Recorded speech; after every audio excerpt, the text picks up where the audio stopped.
삶을 살다 보면요, 생각지도 않았던 어려움과 환난을 당할 때가 있습니다. 제가 어렸을 때 몇 살 때인지 기억이 안 나요. 제 고향이 전라북도 남원이거든요. 남원은 굉장히 시골이에요. 근데 그때는 몰랐는데 지금 커서 가보니까 동네가 굉장히 아름답더라고요. 지리산을 주변으로 해서 마을이 형성이 되어 있는데요. 산도 이쁘고 강도 이쁘고 들판도 이쁘고 참 이쁘더라고요. 근데 어렸을 때는 그런 거 몰랐어요. 제가 한 3살 때 됐을까요? 4살 때 됐을까요? 기억이 잘 나지 않는데 동네 연못이 있습니다. 근데 사실 연못이라고 보기에는 좀 커요. 규모가. 호수라고 얘기하면 좀 작고, 규모가 어느 정도냐면 가로가 100m, 세로가 한 20-30m 되는 작은 호수 정도 보면 될 것 같습니다. 작은 호수가 있었는데 그 호수 옆에 다리가 하나 있었습니다.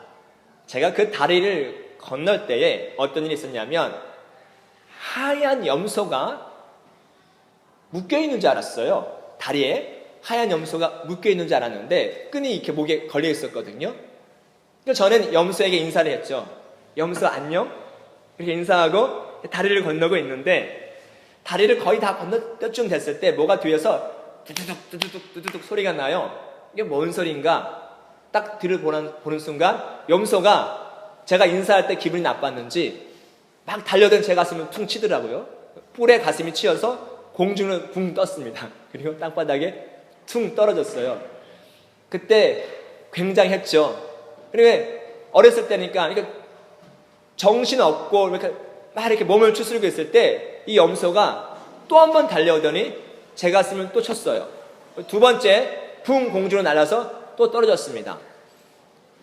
이게 끝인 줄 알았는데 이 염소가 분이 안 풀렸는지 염소가 굉장히 무섭더라고요.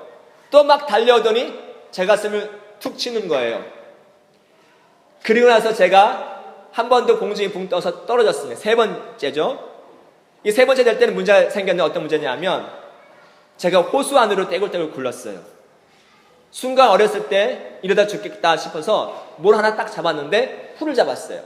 제 발밑에는 바로 물이 있고요. 그런 상황에서 제가 어린 마음에 이대로 있다간 죽겠다, 올라가야 되겠다. 풀을 잡고 또 풀을 잡고 이렇게 올라가려고 힘을 쓰는데 풀에서 우지직 소리가 나는 거예요. 도저히 안 되겠어요. 그때부터는 어머니를 부르기 시작했어요. 그 이후로 기억이 안 나요. 제가 염소에게 가슴을 3번 찧어서 호수로 떨어지는 것 누가 상상이나 했겠습니까? 정말 그때 죽을 뻔했습니다. 근데 나중에 어머니께 여쭤보니까 어머님이 제가 막 우는 소리 듣고 불이 났게 달렸다고 하더라고요. 제가 그 이후로 염소를 굉장히 무서워합니다. 이게 큰 염소든 작은 염소든 새끼 염소든 특별히 하얀 염소는 제가 그때 굉장히 그 충격이 심해서 정말 가까이 오는 것도 싫고 만지는 것도 싫어합니다. 인생을 살다 보면 이런 여러 가지 어려운 일들, 생각지도 않았던 위기를 닥칠 때가 있습니다. 성경에서 가장 위대한 왕 중에 한 명인 다윗 왕. 이 다윗 왕에게 위기가 닥쳤습니다. 어떤 위기냐? 평상시 상상도 할 수 없었던 위기였습니다. 자신의 아들, 친아들이 자기를 죽이려고 칼을 빼서 들었습니다. 막 반란군을 데리고 왕궁으로 막 쳐들어오는 거예요. 다윗이 너무 놀랐습니다. 불이 나게 도망갑니다. 왕궁 밖으로. 그때 지은 시가 오늘 읽었던 시편 3편입니다. 다윗의 가슴이 찢어지고 가슴이 아팠겠죠. 이런 상황 속에서 다윗이요, 믿음으로 이 위기를 극복합니다. 누구나 사람들은요, 생각지도 않았던 어려움과 아픔을 당할 수 있습니다. 오늘 시편 3편을 보면서 다윗이 이러한 상황 속에서 어떻게 위기를 모면할 수 있었는지 말씀을 통해서 한번 살펴보고자 합니다. 아들 압살롬이요, 수많은 사람들을 자기 편으로 만들었습니다. 그래서 반란을 일으킵니다. 사무엘하서 14장, 15장, 16장에 보면 아주 정확하게 그 내용이 나와 있습니다. 이 반란을 일으켜서 다윗을 죽이려고 막 손을 징군할 때 다윗 왕이 깜짝 놀라서 불이 나게 성 밖으로 나갑니다. 성도 여러분, 생각해 보십시오. 얼마나 기가 막히고 황당한 일입니까? 이거 상상이나 했겠습니까? 자신의 아들이 자기를 죽일 거란 상상이나 했겠습니까? 아마 꿈에도 생각하지 못했던 그러한 일일 겁니다. 다윗이요, 왕궁에서 도망치면서 얼마나 많은 사람들이 다윗의 적이 되었든지 다윗이 이렇게 고백합니다. 시편 3편 1절부터 2절 말씀 다 같이 한번 읽도록 하겠습니다. 여호와여, 나의 대적이 어찌 그리 많은지요? 일어나 나는 친 자가 많소이다. 많은 사람이 있어 나를 가리켜 말하기를 저는 하나님께 도움을 얻지 못한다 하나이다. 많은 표현이 몇 번 나오죠? 3번 나오죠. 많은 자요, 많소이다, 많은 사람이 있어. 3번 강조합니다. 얼마나 적들이 많으면 다윗이 이렇게 많소이다라고 강조했겠습니까? 사실 다윗은요, 왕궁에서 나올 때 600명 군사를 대동하고 나왔습니다. 하지만 압살롬은요, 거의 모든 이스라엘 사람이 다 압살롬 편이라고 말할 정도로, 과언이 아닐 정도로 많은 사람들이 압살롬을 지지했습니다. 다윗은 사람들이 별로 없었습니다. 그러한 상황 속에서 다윗은 너무나도 슬픈 마음을 가지고 왕궁 밖으로 이제 나왔는데요. 근데 다윗의 마음을 더욱더 가슴 아프게 하는 사건이 있었습니다. 불난 집에 부채질하는 사건이 있었습니다. 어떤 사건이냐면 사람들이 다윗에게 이렇게 얘기합니다. 도망치는 다윗에게 이렇게 조롱합니다. 어떻게 조롱하냐면 2절 하반절에 하나님께 도움을 얻지 못한다 하나이다. 하나님께 도움을 얻지 못한다 하나이다. 이게 무슨 얘기냐면 당신은 하나님이 버리는 사람입니다. 하나님은 당신을 사랑하지 않습니다. 지금까지 당신이 하나님의 도움으로 잘된 것처럼 보인 건데 그건 우연이었습니다. 이제 당신은 아무런 힘이 없습니다. 당신의 믿음과 신앙은 잘못된 겁니다. 아니 지금 자식에게 쫓겨가지고 막 도망치는 사람에게 사람들이, 백성들이 이렇게 조롱하는 거예요. 다윗은요, 굉장히 하나님에 대해서 자부심을 가진 사람이에요. 나름대로 자부심을 가지고 하나님을 열심히 섬겼거든요. 근데 이렇게 조롱해요. 구체적으로 한번 살펴보면 사무엘하 16장 7절부터 8절입니다. 사무엘하 16장 7절부터 8절 현대인의 성경 버전으로 우리 다 같이 보도록 하겠습니다. 읽겠습니다. 시므이는 또 다윗을 보고 저주하였다. 살인자여, 악한 자여, 여기서 사라져라. 여호와께서 사울과 그 가족을 죽인 죄를 너에게 갚으셨다. 내가 사울의 왕위를 빼앗았으니 이제 여호와께서 그것을 너의 아들 압살롬에게 주었구나. 너는 사람을 죽인 죄로 이제 벌을 받아 망하게 되었다.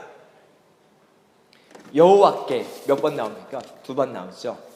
시므이가요, 도망치는 600명의 군사를 대동하고 도망치는 다윗에게 막 돌을 던지면서 손가락질하면서 욕하면서 지금 막 이렇게 저주하고 있는 거예요. 당신 신앙이 아무것도 아닙니다. 하나님께 도움을 얻지 못한 자요. 하나님 당신 싫어할 겁니다. 이렇게 막 욕을 해요. 다윗이 얼마나 가슴이 아팠을까요? 다윗은요, 정말 하나님께 정직하게 살기 위해서 몸부림쳤던 사람이에요. 어느 정도로 하나님을 의지하고 사랑했던 사람이냐면 수많은 사람들이 골리앗 앞에서 벌벌 떨고 있을 때 다윗은 이런 고백을 합니다. 하나님의 군대를 모욕하는구나. 하나님의 이름으로 내게 가누라. 이렇게 골리앗에게 선포하면서 나갔던 사람이 다윗입니다. 그리고 사울 왕을 죽일 수 있는 기회가 많았을 때도 다윗은요, 여호와의 기름 부음을 받은 내 주를 치는 것은 여호와의 금하시는 것이니 라고 말할 정도로 하나님 중심으로 살았던 다윗에게 당신의 신앙과 믿음은 잘못되었습니다. 하나님은 당신을 사랑하지 않습니다. 하나님은 당신을 버렸습니다. 그건 말은요, 치욕적인 수치예요. 인격을 완전히 모독하는 말이에요. 자존심에 상처를 주는 말이에요. 다윗은요, 너무나 가슴이 아팠습니다. 찢어질 듯한 가슴을 안고 다윗은 한 발 한 발 뛰면서 도망갔습니다. 성도들 한번 생각해 보세요. 얼마나 다윗의 머리가 막 복잡했을까요? 그런데요, 성도 여러분, 그렇다면 왜 아들 압살롬이, 친아들 압살롬이, 원수도 아니고 친아들 압살롬이 아버지를 죽이려고 했을까요? 아무런 이유 없이 죽이려고 했을까요? 아닙니다. 언제나 문제에는요, 이유가 있습니다. 이유가 분명하게 있습니다. 압살롬이 아버지를 죽이고 싶겠습니까? 아닙니다. 분명한 이유가 있습니다. 어떤 이유가 있냐면 거슬러 올라가면 됩니다. 다윗에게는요, 여러 명의 후궁이 있었습니다. 후궁. 여러 명의 후궁이 있다 보니까 자식들도 많이 있었겠죠. 이 압살롬에겐요 어떤 여동생이 있었냐면 다말이라는 아주 이쁜 여동생이 있었습니다. 압살롬이 너무 귀하게 생각했습니다. 이쁜 여동생, 이쁜 여동생. 저희 집안이요 외가나 친가나 외가 쪽에 딸 한 명 있고 친가 쪽에 딸이 한 명 있어요. 딸이 너무 귀해요. 다들 아들이에요. 아들. 제가 셋째 아들 낳았을 때 작은아버지가 전화를 했어요. 작은아버지, 저 아들 낳습니까? 그랬더니 작은아버지가 농담 삼아 그러시더라고요. 물론 속으로는 좋으셨겠지만 야, 우리 집안 어쩔 수 없다. 딸을 못 낳니? 다 아들이니 어떻게 해? 형제들이 많은데 다 아들이에요. 아들 2명, 3명 굉장히 많이 낳았거든요. 그러니까 딸이 너무 귀해요.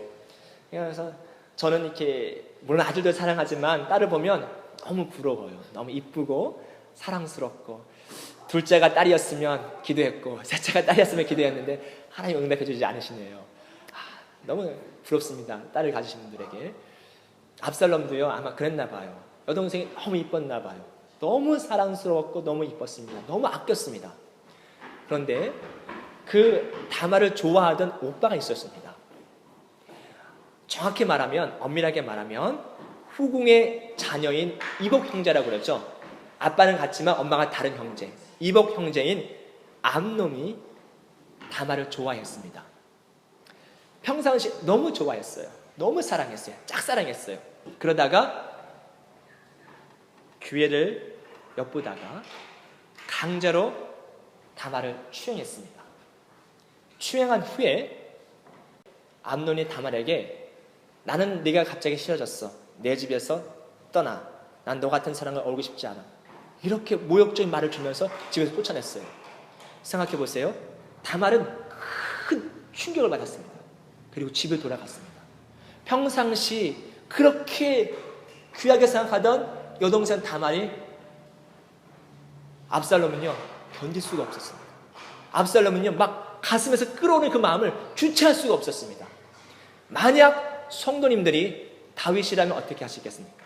평상시 하나님을 잘 섬기고 공정하고 공평하기로 유명한 다윗. 만약 여러분이 다윗이라면 어떻게 하시겠습니까? 회개한 죄인은요 우리가 용서해야 합니다. 진심으로 회개한 사람은 우리가 용서해야 합니다. 하지만 분명한 것은 죄를 용서해서는 안 됩니다. 왜냐? 죄는요 사람을 넘어뜨리고 망가뜨리고 사망의 낭떠러지로 떨어지게 하는 무서운 힘이 있기 때문에 진심으로 회개한 죄는 용서해도 죄를 용서해서는 안 됩니다.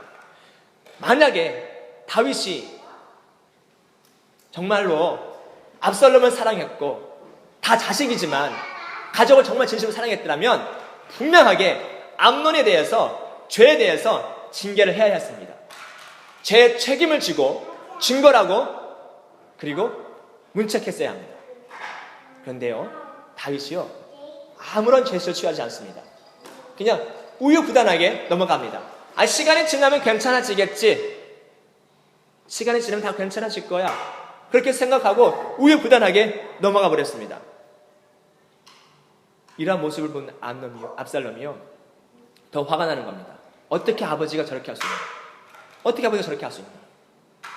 그때부터 압살롬 마음 가운데는요 분노의 마음을 품기 시작했습니다. 분노의 마음. 그 분노의 마음이 점점점 자라서 어떻게 됐냐?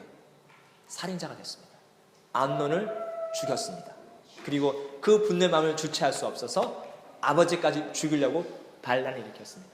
성도 여러분, 죄는요 또 다른 죄를 낳습니다. 그렇기 때문에 우리가 죄를 지었을 때는 분명하게 선을 그어야 합니다. 죄와 타협해서는 안 됩니다. 내가 죄를 지었다면 또 우리 가족이 죄를 지었다면 우리 자녀가 죄를 지었다면 분명하게 예수 그리스도의 이름으로 회개시키도록 만들어야 하고 또한 내가 회개해야 합니다. 내가 회개하지 않고 그 죄를 그냥 시간이 지나면 이 모든 것들이 괜찮아지겠지. 여러분 시간이 지나서 괜찮아질 게 있지만 이 죄의 문제는요 시간이 지난다고 해서 괜찮아지지가 않습니다. 회개하지 않냐고 그냥 두리뭉실하게 넘어가 버리면 이 죄가 또 다른 죄를 낳고 상처가 내 안에 있는 상처가 또 다른 상처를 낳기 때문에 이 죄에 대해서는 분명히 우리가 회개를 하고 그리고 내가 만약 다른 사람에게 상처를 주었다면 가서 진심으로 회개한 후에 사과하고 또한 물질적으로 피해줬다면 몇 배 정도 더 갚아줄 수 있는 사람이 되어야 합니다. 이걸 바로 예수님이 말한 제자의 삶이고 모습입니다. 다윗이 이걸 못했어요.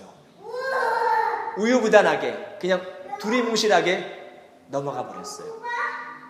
이것 때문에 압살롬이 살인자가 되었고 그리고 그 가족이 풍지박살났습니다. 1992년 10월 28일 다윗 선교회 혹시 기억하시는지 모르겠습니다. 그때 대단했습니다. 제가 살고 있던 동네가 시골이었는데요. 그 시골에도 사람들이 막 그냥 확성이 들면서 10월 28일 예수님 재림하십니다. 우리 휴가 됩니다. 막 그러면서 난리도 아니었어요. 기억하시는지 모르겠어요. 심지어는 MBC, KBS에서도요. 그거 방송해줬어요.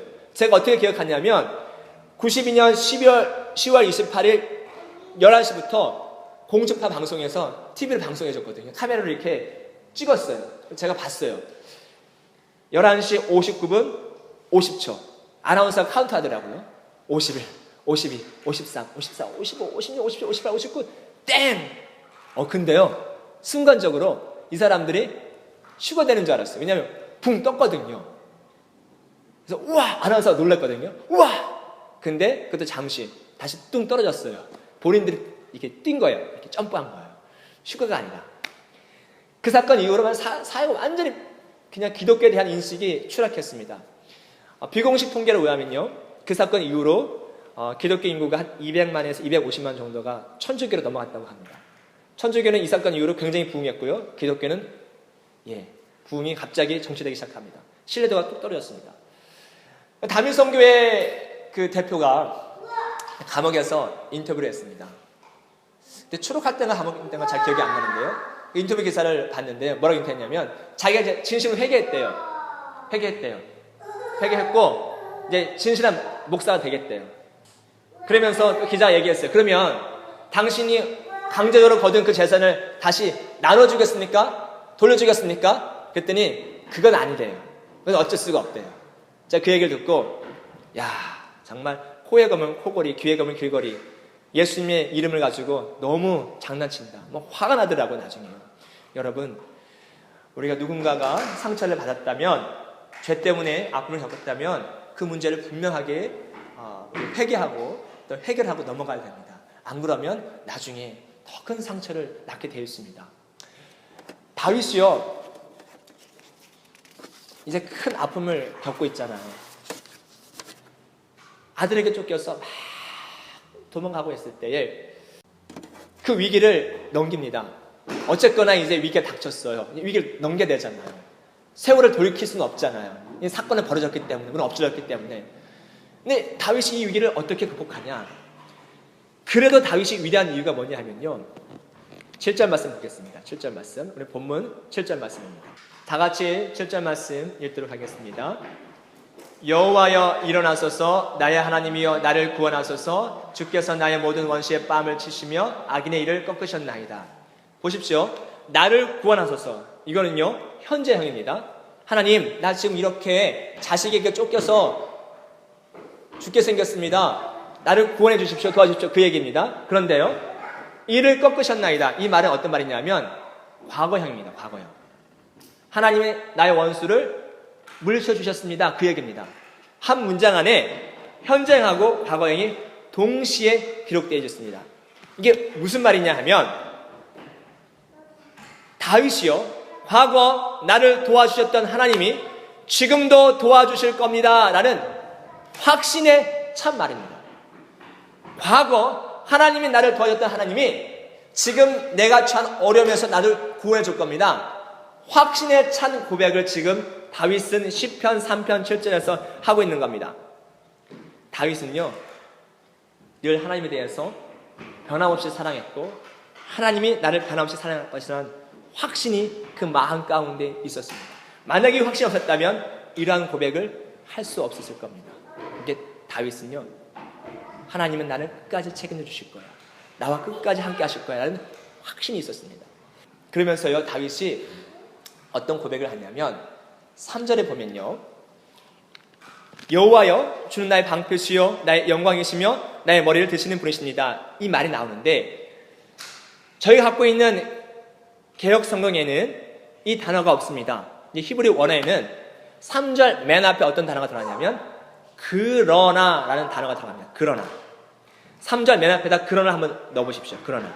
볼펜으로 연필로 한번 적어보십시오. 그러나.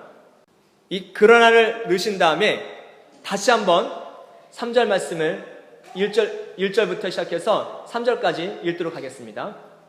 3절 앞에 그러나를 넣으면서 1, 2, 3절을 읽도록 하겠습니다. 다 같이 읽겠습니다. 여호와여 나의 대적이 어찌 그리 많은지요. 일어나 나는 치는 자가 많소이다. 많은 사람이 있어 나를 가리켜 말하기를 저는 하나님께 도움을 얻지 못한다 하나이다. 셀라. 그러나 여호와여 주는 나의 방패시요 나의 영광이시요 나의 머리 되시는 자니이다. 아멘. 다윗은 과거 도와줬던 하나님이 지금도 도와주시기 때문에 지금 내가 힘들고 어려워도 그러나 나는 이길 것입니다. 그러나 나는 다시 회복될 겁니다. 그러나 나는 다시 구원받을 겁니다. 이 신앙이 있었습니다. 성도 여러분, 예수를 잘 믿어도 믿음 생활 잘해도 다윗처럼 이런 상황에 처할 수 있습니다. 그럴 때 성도 여러분, 그러나의 믿음을 가지십시오. 그러나의 신앙을 가지십시오. 그러나 난 다시 일어날 겁니다. 그러나 난 다시 성공할 겁니다. 그러나 난 다시 회복될 수 있을 겁니다. 다윗은요 이 고백을 했어요. 너무 멋있지 않습니까? 다윗 왕이 그냥 다윗 왕이 아닌 것 같아요. 하나님께서 내 마음에 합한 자다. 분명한 이유가 있어요. 다윗은 변함없었어요. 과거나 지금이나 미래나 하나님 나와 늘 함께 하실 거라 그 확신이 있었습니다. 우리 다 같이 한번 따라해 볼까요? 제가 앞에 얘기를 하면 성도님들은 그러나 감사합니다. 이 부분만 하시면 됩니다. 한번 해보겠습니다. 남편의 사업이 잘 되지 않아도 내 몸이 아파도 예수님 때문에 핍박을 받아도 다윗 같은 이 그러나의 고백을 할 수 있는 성도 되시기를 예수 그리스도 이름으로 축원합니다. 다윗은요 이 그러나의 신앙을 갖고 있었습니다. 그렇다면 다윗이 구체적으로 어떻게 하나님께 도움을 받았기에 과거에 도와줬던 하나님이 지금도 도와줄 거고 앞으로도 도와줄 겁니다. 이 확신을 가질 수 있었을까요? 그러나의 믿음을 가질 수 있었을까요? 다윗은요 하나님의 네 가지 성품을 알았습니다. 네 가지 성품. 3절 말씀, 4절 말씀 다 같이 다시 한번 읽도록 하겠습니다. 여호와여 주는 나의 방패시요 나의 영광이시요 나의 머리를 드시는 자니이다. 내가 나의 목소리로 여호와께 부르짖으니 그 성산에서 응답하시는도다. 하나님의 네 가지 성품을 알았습니다. 첫 번째, 여호와는 나의 방패십니다. 방패. 방패라는 건 성도 여러분 뭡니까? 전쟁에서 싸움할 때 지금은 뭐 총으로 싸움하고 미사일로 전쟁하지만 과거에는 창과 칼과 활을 가졌잖아요. 그러니까 방패는요 자기를 보호하는 아주 중요한 도구입니다. 이게 없으면 칼에서 창에서 화살에서 자기를 보호할 수가 없어요. 방패. 이 방패가 있다가 없으면 어떻게 될까요? 죽겠죠. 그러니까 방패는 항상 갖고 있어야 되고 항상 소지하고 있어야 됩니다. 여호와는 항상 나의 방패가 된다는 거예요. 나의 보호막이 된다는 거예요. 항상 함께한다. 임재 상징할 때 방패라는 단어를 사용합니다. 하나님은 항상 나와 함께 하시는 하나님, 내 삶 가운데 임재하시는 하나님이 그분이십니다 라고 지금 다윗이 고백하고 있는 겁니다. 다윗이 심지어는요 블레셋 나라에 가서 미친 짓을 했습니다. 침을 질질 흘리면서 살기 위해서 골리앗을 물리쳤던 골리앗의 나라가 블레셋이거든요. 근데 블레셋 나라 가서 그 왕 밑에 가서 살기 위해서 미친 짓을 했어요. 그럴 때도 다윗은요 하나님 이게 뭡니까? 나와 함께 하시는 거 맞아요? 그렇게 얘기하지 않고 그때도 하나님 나와 함께 하셨습니다. 항상 다윗은 하나님 나와 함께 하셨다 이거 고백합니다. 두 번째, 하나님은 어떤 하나님이시냐? 나의 영광이시여. 영광이라는 것은 왕이면 영광이 있잖아요. 그 높은 보좌에 앉잖아요. 그 영광을 항상 유지시켜 주시는 분이십니다. 하나님은 자녀가 영광 있는 자리에 앉기를 원하지 늘 그렇게 낙심하고 절망해서 인생의 나락에서 떨어지는 그런 삶을 살기 원하지 않는다는 것을 다윗은 알았습니다. 하나님은 자신의 영광을 늘 유지시킬 수 있는 분이시다. 하나님의 성품을 알고 있었고요. 세 번째, 나의 머리를 드시는 자니이다. 다윗이요 사무엘하 15장 30절에 보면 맨발로 도망갑니다. 얼마나 급했던지 신발도 안 신고요 왕궁에서 불이 나게 맨발로 도망갈 때 다윗이 감난산길로 올라갈 때 머리를 가리우고 맨발로 울면서 올라갔습니다. 머리를 가리고 맨발로 울면서 올라갔습니다. 머리를 가린다는 것은 수치심을 표시하는 겁니다. 나의 머리를 드시는 자니다. 나의 수치를 다 치유하시는 하나님이다. 하나님은요, 사랑하는 자녀를 수치심을 치유하시는 하나님입니다. 내가 지금 사람들에게 수치심 받아도 걱정하지 마십시오. 하나님은 치료해 주실 겁니다. 다윗은요, 이것을 경험해서 알았습니다. 그냥 지식에서 안 게 아니라 경험해서 알았어요. 자기가 살아온 경험을 토대로 내가 그 블레셋 사람 밑에서 침을 질질 흘리면서 수치스럽게 행동했지만 결국은 어떻게 됐습니까? 블레셋을 정복했잖아요. 블레셋 나라가 식민지가 됐잖아요. 하나님은 나의 수치심을 회복하는 분이다. 그걸 알고 있었어요. 세 번째, 하나님은 어떤 분이냐? 4절에 보니까 나의 목소리를 여호와께 부르시니 그 성산에서 응답하신도다. 하나님은요, 응답하시는 하나님이에요. 반드시 응답합니다. 응답 안 되는 것도 응답이고요. 하나님은요, 어느 순간이든지 우리에게 반드시 야, 그건 아니다 얘기하시고, 알았어, 내가 그건 들어줄게. 분명하게 기명기구가 아니고 응답해 주세요. 시편 139편 4절에 보니까요, 이 시편 139편도 다윗이 진 거거든요. 다윗이 이렇게 고백합니다. 여호와여, 내 혀의 말을 알지 못하는 것이 하나도 없으시니이다. 내가 크게 얘기하던 작게 얘기하던 속으로 얘기하던 교회에서 기도하던 성전에서 기도하던 집에서 기도하던 버스에서 기도하던 어느 장소 어느 순간에서 기도하든 간에 하나님께서 다 듣고 있대요. 그 듣고 응답해 주시는 분이시대요. 하나님은 어떤 분이시냐? 자녀의 기도를 듣고 반드시 응답해 주는 분이라고 다윗은 고백하고 있었습니다. 다윗이 이 하나님에 대한 성품에 대해서 분명히 알고 있었기 때문에 6절에요, 이렇게 얘기합니다. 6절 말씀 다 같이 한번 읽어볼까요? 천만인이 나를 둘러치려 하여도 나는 두려워 아니하리이다. 우리 다시 한번 읽어볼까요? 천만인이 나를 둘러치려 하여도 나는 두려워 아니하리로다. 다시 한번 읽어보겠습니다. 천만인이 나를 둘러치려 하여도 나는 두려워 아니하리이다. 아멘. 천만인, 숫자적으로 천만인, 딱 천만, 그 숫자를 의미하는 게 아니라 수많은 사람들이 나를 공격하고 죽이려 한다 할지라도 과거에 나를 도와줬던 하나님, 나의 방패고 나의 영광이고 나의 머리를 드시고 나의 기도를 응답해 주신 하나님이 지금도 나를 도와줄 것이기 때문에, 또한 앞으로도 도와줄 것이기 때문에 천만의 나를, 수많은 사람이 나를 둘러친다 할지라도 나는 두려워하지 않습니다. 지금 다윗이 지금 그렇게 고백하고 있는 겁니다. 성도 여러분, 이 고백이요, 쉬운 것 같지만 쉬운 게 아닙니다. 하나님에 대한 확신이 없으면, 긴가민가 하면 흔들리게 되어 있습니다. 다윗을 보면요, 다윗은 하나님에 대해서 결코 원망의 말을, 불평의 말을 함부로 내뱉지 않습니다. 항상 왜 이런 일이 일어났을까? 이유가 뭘까? 하나님은 나를 도와주실 거야. 이런 상황에서 하나님은 나를 이렇게 세워주실 거야.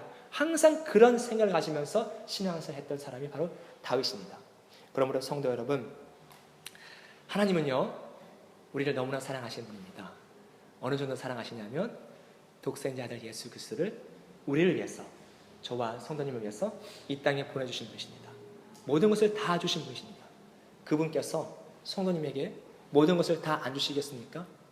우리 하나님은요, 성도님을 변함없이 사랑합니다. 늘 함께 하시는 분이십니다.